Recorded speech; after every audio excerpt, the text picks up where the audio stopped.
Apabila tumornya tidak diangkat, maka yang namanya tumor secara naturalnya dia akan tetap tumbuh sehingga makin lama makin besar. Gejala yang ada tentunya akan memberat.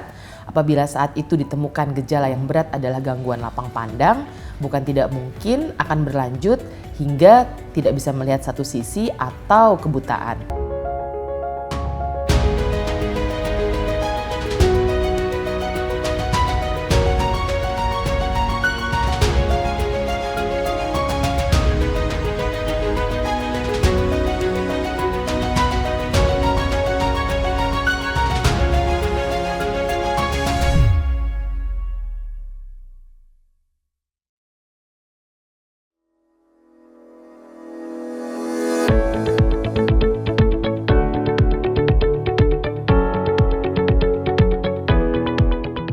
Tumor otak adalah penyakit yang ditandai dengan pertumbuhan sel tidak normal di otak.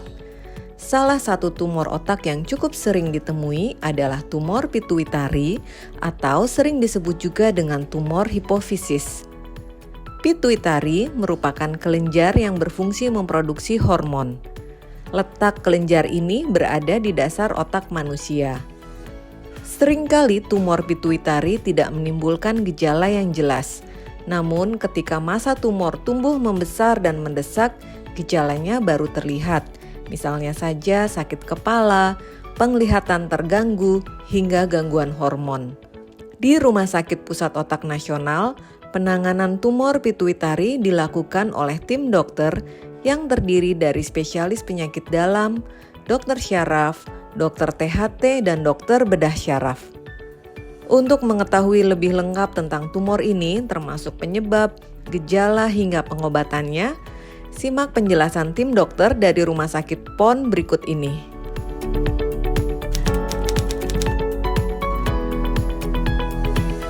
Kelenjar pituitari adalah kelenjar kecil yang merupakan bagian dari otak, letaknya di dasar otak.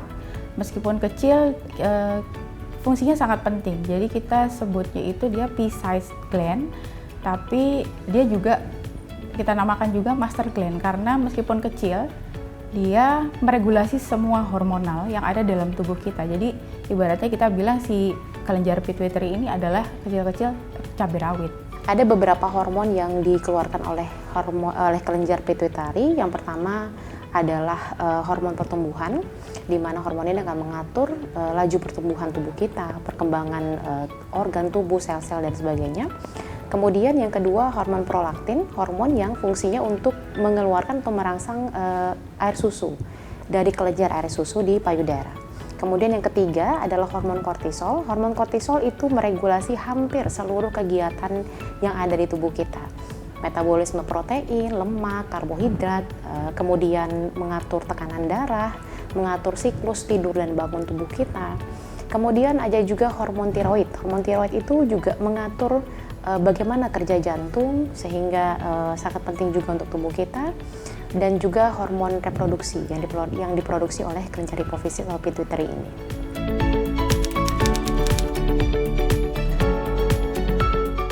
Jadi sampai sekarang yang menyebabkan suatu tumor itu yang baru ada penelitiannya adalah pengaruh dari genetik. Kemudian selain genetik, faktor lingkungan juga berpengaruh. Jadi di tubuh kita itu ada gen yang mensupresi tumor, kemudian ada gen yang memicu tumbuhnya tumor. Jadi gen tersebut yang bisa menimbulkan tumor, jadi ada ketidakseimbangan di antara gen itu.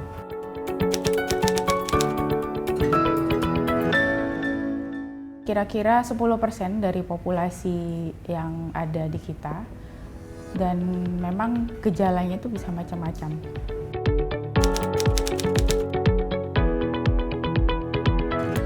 Kalau dari bidang neurologi sendiri, yang paling sering itu adanya gangguan lapang pandang. Lapang pandang, kadang kita tidak menyadari lapang pandang kita hilang, terutama yang sisi luar. Jadi beberapa pasien itu mengeluhkan, yang pertama, jalannya seperti masuk ke terowongan. Kemudian ada beberapa pasien yang bekerja itu pada saat menulis atau saat melihat komputer itu sisi luar dari tulisan itu hilang. Itu yang paling sering. kadang itu yang kita lupa notice. Kemudian kalau misalnya sudah sampai menekan saraf mata, bisa timbul gangguan tajam penglihatan. Jadi tajam penglihatan kita menurun, jadi penglihatan bisa buram, bahkan bisa sampai mengalami kebutaan. Selain gangguan penglihatan, bisa juga terjadi kelumpuhan satu sisi apabila si tumor ini sudah menekan pusat motorik di otak. Kemudian bisa juga menimbulkan kejang kalau dia sampai menekan sumber kejang. Kemudian bisa juga sampai menimbulkan penurunan kesadaran apabila dia sudah menekan batang otak. Perlu kita ingat bahwa tumor adalah pertumbuhan sel yang berlebihan di dalam tubuh. Jadi ketika kita tahu bahwa organ tubuh kita itu disusun dari berjuta-juta sel. Sel ini terus mengadakan pertumbuhan, tapi pertumbuhan itu biasanya selalu berada pada koridornya. Ketika pertumbuhan itu melebihi jamnya, melebihi jam biologisnya, melebihi koridornya, maka itu akan menjadi tumor. Itulah yang disebut sebagai tumor. Nah, gejala tumor pituitari memang unik. Tumor pituitari itu unik karena gejala yang ditimbulkan bukan hanya akibat efek desak ruang tumor terhadap struktur di sekitarnya, seperti yang tadi sudah dijelaskan Dr. Diorita, yaitu misalnya pendesakan terhadap saraf mata, terhadap batang otak, dan sebagainya. Tapi efek gejala yang ditimbulkan juga bisa muncul akibat tumor itu sendiri menghasilkan hormon yang berlebihan. Apa gejalanya tergantung dari sel mana yang menjadi asal dari tumor tersebut. Tadi saya sudah menyebutkan beberapa jenis hormon yang dihasilkan oleh kelenjar pituitari. Jadi hormon-hormon tersebut itu dikeluarkan oleh sel-sel yang berbeda yang menjadi penyusun dari pituitarinya. Misalnya ketika yang berlebihan adalah hormon pertumbuhan, maka gejalanya adalah orang akan tumbuh lebih besar daripada ukuran yang seharusnya. Biasanya pasien-pasien itu akan tinggi, kemudian tulang-tulangnya itu panjang, jadi tingginya tidak normal. Tingginya melebihi ukuran orang normal dan tidak proporsional. Jadi tulang-tulangnya memanjang, bentuk wajahnya memanjang, hidungnya membesar, dan sebagainya. Kalau yang berlebihan adalah hormon prolaktin, maka orang akan timbul gejala, diantaranya adalah keluar air susu pada pasien yang tidak seharusnya. Misalnya pada pasien laki-laki atau pada pasien perempuan yang tidak hamil dan menyusui. Bisa juga timbul gangguan kesuburan, kemudian menstruasi yang tidak teratur, dan sebagainya. Kemudian apabila hormon tiroid yang berlebihan, maka akan muncul gejala-gejala seperti tremor, mudah lelah, mudah berkeringat, berat badan turun, kemudian orang akan lebih sensitif terhadap cahaya. Kalau hormon kortisol yang berlebih, apa yang terjadi? Maka akan timbul pasien yang menjadi lebih besar, akan muncul obesitas sentral, kemudian akan muncul strie atau bercak seperti garis keputihan di perut, kemudian juga timbul penumpukan lemak di leher. Jadi memang gejalanya tergantung dari hormon apa yang berlebih. Namun kita juga perlu ingat bahwa ada hormon yang ada tumor yang tidak menghasilkan hormon. Jadi nanti mungkin kita bisa menjelaskan kembali bahwa tumor pituitari itu dibagi dua. Ada tumor yang menghasilkan hormon, ada yang tidak menghasilkan hormon. Apabila tidak menghasilkan hormon, maka kadar hormon akan normal. Maka gejala yang sering muncul adalah gejala sebagai bentuk efek desak ruang seperti yang tadi Dr. Diorita jelaskan.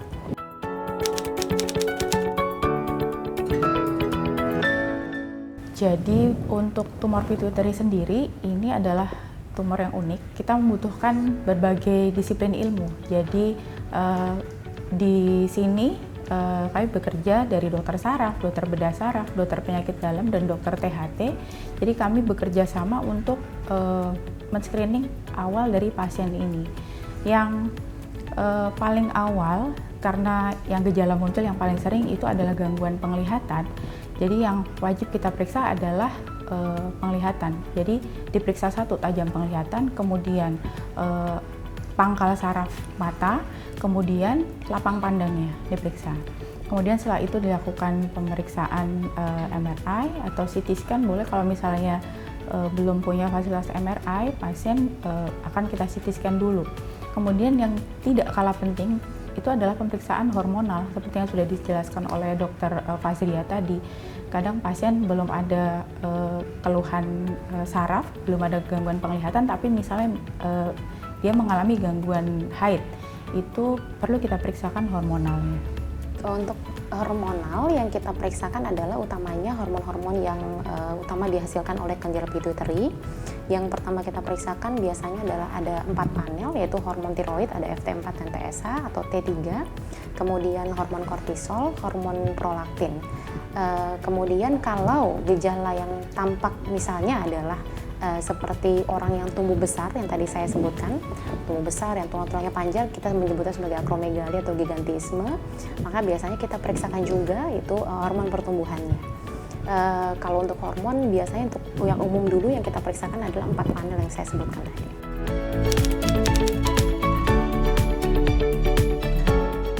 Untuk tumor pituitari sendiri itu sebenarnya ada beberapa subtipe. Jadi tipenya itu akan tergantung dari hasil patologi anatominya. Pada saat nanti misalnya sudah dilakukan tindakan operasi, itu akan ketahuan ini asal tumornya dari mana. Nah, untuk usia sendiri itu bisa beragam. Dari mulai usia paling muda, anak-anak ada, usia yang tua juga ada, 60 tahun, 70 tahun itu juga ada. Cuman memang 90% dari tumor ini jinak. Ya, tapi tidak menutup kemungkinan dia untuk tumbuh lagi, makanya evaluasi berkala itu sangat penting pada kasus tumor. Jadi tumor itu bisa dua, bisa jinak, bisa ganas. Nah biasanya kalau yang ganas kita sebutnya cancer.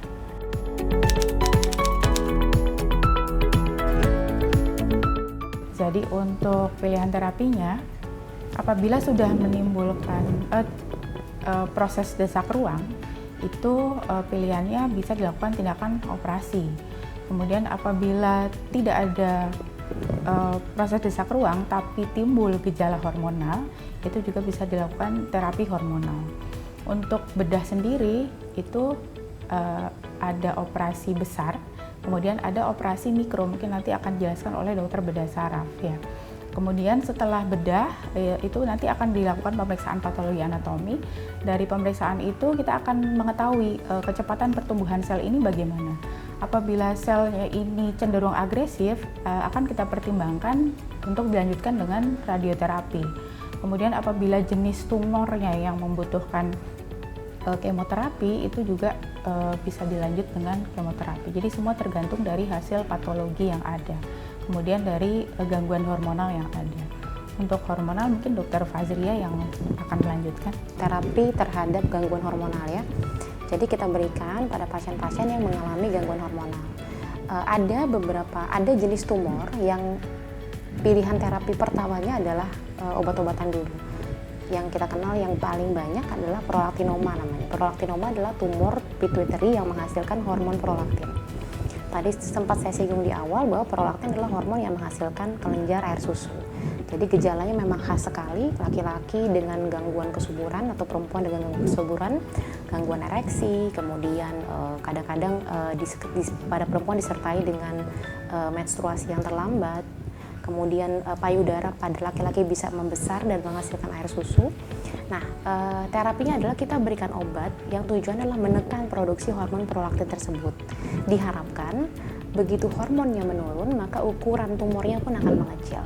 Namun, pengobatan akan tetap dievaluasi apabila dalam jangka waktu tertentu diharapkan ternyata hasil yang diharapkan tidak tercapai, misalnya hormon tidak turun secara signifikan atau ukuran tumor tidak mengecil, maka pilihan berikutnya adalah terapi operatif. Terapi lain yang kita berikan pada dasarnya bersifat suportif tergantung gejala pasien. Ada juga yang tumornya besar dan menyebabkan justru hormon kortisolnya menjadi rendah, maka pada saat itu pilihannya adalah terapi suplementasi untuk menaikkan kadar hormon kortisol tersebut dengan memberikan terapi hormonal yang kerjanya memang menyerupai hormon kortisol dalam tubuh.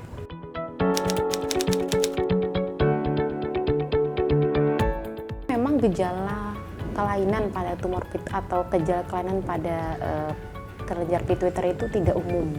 Tapi pesan saya hanya satu.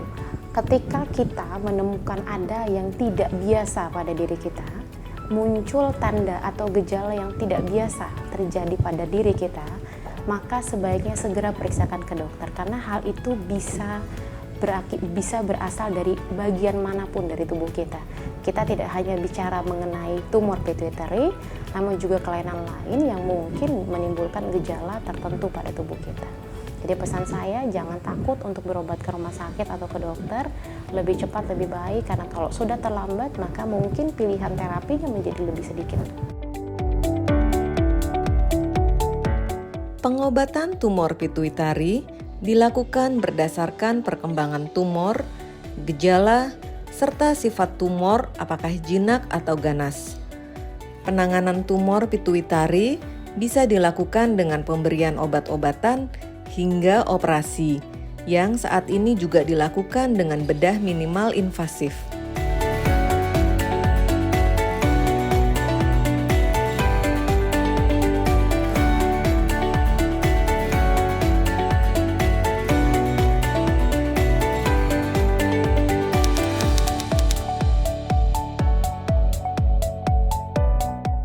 Penanganan tumor pituitari itu multidisiplin karena mulai dari penanganannya mulai dari awal kita di Rumah Sakit Pusat Otak Nasional ada poli pituitari, nanti terdiri dari 4 dokter, yaitu dokter spesialis dalam, dokter saraf, dan dokter bedah saraf, dan dokter THT. Kenapa ada spesialis THT? Jadi tindakan tumor pituitari ini dibagi dua, ada tindakan berdasarkan dengan terapi dan terapi bedah. Dengan bedah pun dibagi dua juga. Bedah itu ada dengan bedah yang melalui hidung, ada bedah yang melalui kepala. Itu jadi kalau melalui hidung berarti melibatkan dari THT. Jadi karena tumor pituitari itu letaknya di dasar tengkorak, jadi lebih mudah dicapai melalui hidung dibandingkan dengan melalui dengan di kepala, karena kalau kepala harus melalui jaringan otak yang normal.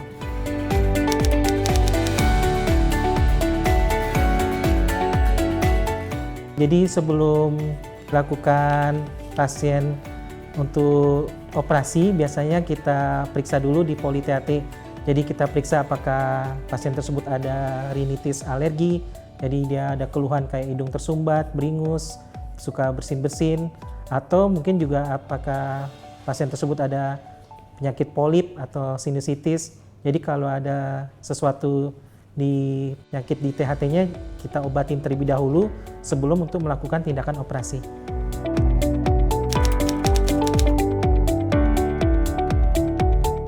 Kalau tindakan operasi itu tergantung tumornya. Jadi memang ada yang paling cepat itu 4 jam, ada yang paling lama juga bisa sekitar 6-8 jam. Jadi kayak dimasukkan teleskop, semacam ada benda teleskop tuh, jadi di ujungnya ada kamera, jadi bisa dimasukkan melalui hidung.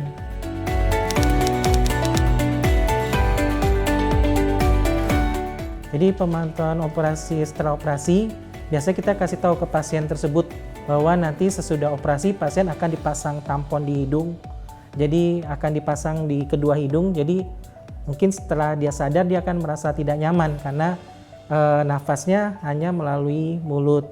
Jadi kita kasih tahu terlebih dahulu supaya pasien itu bisa tahu kalau nanti dia pas bangun memang ada terpasang tampon. Nah sesudah terpasang tampon biasanya kita lepas tamponnya 2-3 hari setelah operasi, karena kita untuk mencegah terjadinya perdarahan.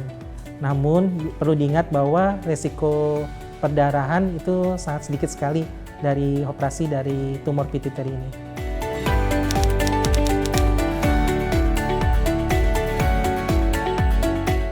Jadi pada tumor pituitari itu kita ada beberapa terapi pilihan. Yang pertama adalah observasi berkala. Biasanya dilakukan pada pasien-pasien dengan gejala yang sangat minimal dan ukuran tumor yang tidak terlalu besar, serta tidak ditemukan adanya gangguan hormonal. Yang kedua, terapi pembedahan akan diindikasikan ketika ada efek desak ruang yang menekan ke saraf mata mengakibatkan gangguan pada penglihatan, atau ditemukan juga gangguan hormonal yang tidak bisa diterapi dengan obat-obatan. Namun apabila bisa dengan obat-obatan, maka terapi pembedahan bukanlah terapi yang utama di awal. Kalau berdasarkan persentase, memang paling banyak adalah tumor-tumor yang non-fungsional. Mungkin tadi sudah dibahas sebagian, non-fungsional itu artinya tidak berhubungan dengan kadar hormon. Sehingga yang dominan adalah efek penekanan kepada saraf mata. Dan itu lebih banyak dibandingkan dengan yang gangguan hormonal.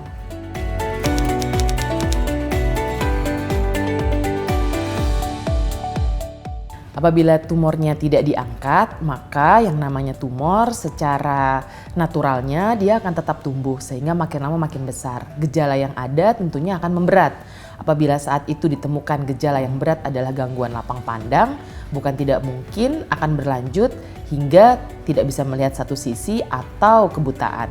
Dan apabila dibiarkan dan mengakibatkan penekanan jaringan otak lain di sekitarnya, bisa mengakibatkan kejang, bisa mengakibatkan penurunan kesadaran atau jatuh dalam keadaan koma. Dan apabila gejala yang timbul dominan adalah gangguan hormon, maka segala gangguan hormonal tersebut akan menjadi semakin berat apabila tidak dapat ditangani dengan obat-obatan.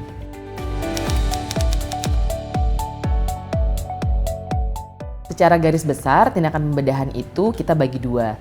Yang pertama adalah approach atau cara dari kepala. Jadi kita buka tulang tengkorak, kemudian kita akses kelenjar yang letaknya di dasar tengkorak tersebut dari atas.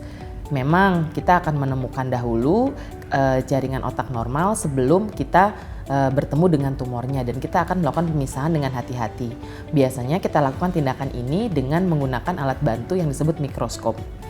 Sementara yang minimal invasif tadi yang disampaikan adalah tindakan pembedahan melalui hidung dengan menggunakan endoskop.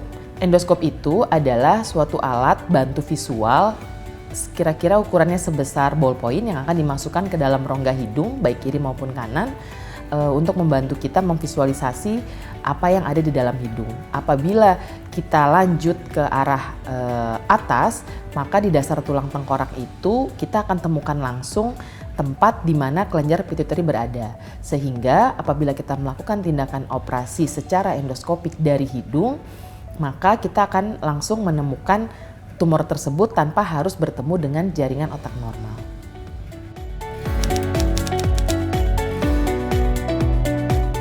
Perlu tidaknya tindakan bedah bergantung pada gejala klinis yang ada.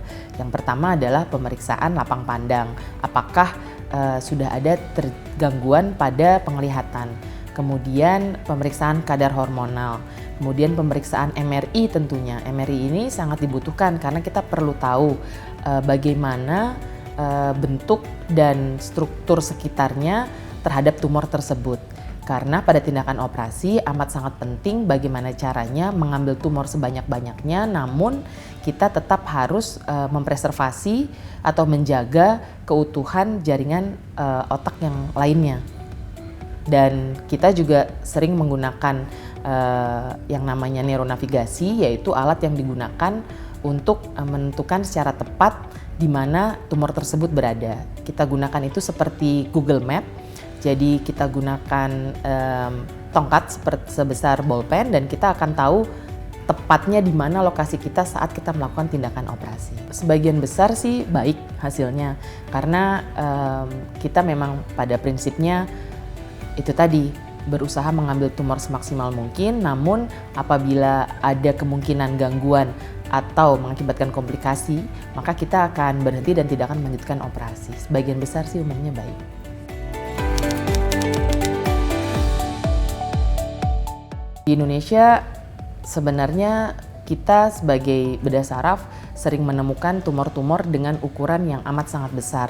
Kenapa?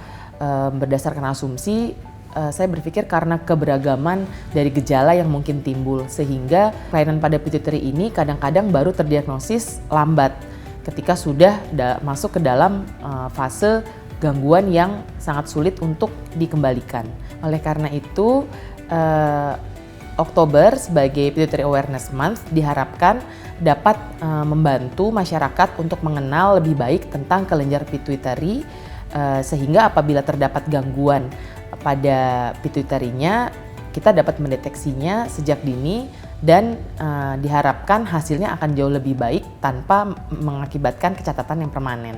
Di Rumah Sakit PON sendiri kita memiliki suatu tim pituitari diharapkan dapat menangani tumor ini secara komprehensif, terdiri dari dokter saraf, dokter bedah saraf, dokter THT, dokter penyakit dalam, dokter intensive care, dokter neurooftalmologi untuk pemeriksaan mata, dokter anestesi, dokter patologi anatomi, dokter radiologi, dan dokter patologi klinik. Sementara untuk di polikliniknya sendiri kita punya suatu poli multidisiplin. Dalam poli tersebut pasien akan datang dan akan dapat menemui 4 dokter sekaligus. yaitu dokter saraf, dokter bedah saraf, dokter THT, dan juga dokter penyakit dalam. Tujuannya adalah agar pasien dapat mendapatkan informasi dari keseluruhan dokter ini dalam suatu waktu yang bersamaan, sehingga dapat mendapatkan keputusan apa yang harus dilakukan untuk penanganan selanjutnya.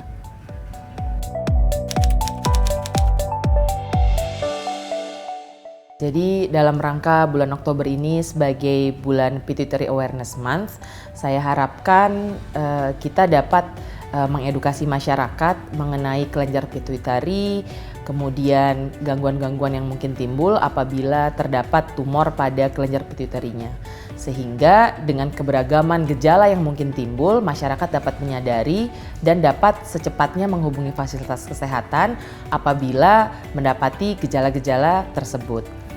Dan untuk pasien-pasien yang menderita tumor pituitari diharapkan tidak berkecil hati, karena kita tahu dengan adanya tim multidisiplin yang komprehensif diharapkan dapat memberikan bantuan dan support kepada pasien-pasien untuk mendapatkan hasil yang optimal. Di samping itu kami juga memiliki Yayasan Komunitas Pituitari Indonesia yang diharapkan dapat membantu pasien maupun keluarga pasien untuk mendapatkan informasi lebih banyak lagi tentang pituitari ini, bagaimana gejalanya, bagaimana penanganannya, serta support group bagaimana kita dapat hidup dengan tumor pada kelenjar pituitari, karena tumor pada kelenjar pituitari ini membutuhkan suatu follow up jangka panjang.